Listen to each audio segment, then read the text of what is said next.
Hello guys! Magluluto pa ako ng pork meatballs with red kabocha at saka yung aking eggplant. So ayan guys, ito po ang mga ingredients ko. Syempre meron tayong kawali. Hindi po ako naglagay ng additional na oil dito guys. Nilagay ko muna ang ating kamatis, sibuyas. Yan, sinabay ko na po siya sa ating meatballs. Tapos, syempre, itong mga ingredients natin, dalawang eggplant, 400 grams na pork minced meat, tapos isang red kabocha, kind of squash, at saka isang malaking onion, isang kamatis, 2 cloves of garlic. So, ayan na guys, isinabay ko silang niluto ang tatlong ingredients na ito nang okay na ating pork meatballs. Nilagay ko na po ang ating hiniwa na red kabocha. Yan, ang ating squash.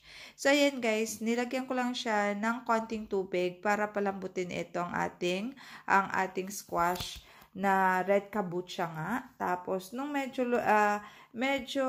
hindi ko inantay na medyo matagal, nilagay ko ng ating eggplant kasi medyo malalaki yung aking pagkahiwa ng eggplant guys.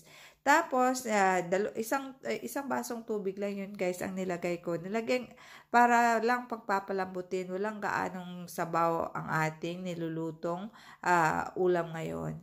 So, ayan guys, nilagyan ko lang siya ng konting herbs, powdered black pepper, at saka ayan nga ang dried herbs na herb de Provence. Ayan, medyo malapit na siyang maluto, guys. Super duper sarap siya.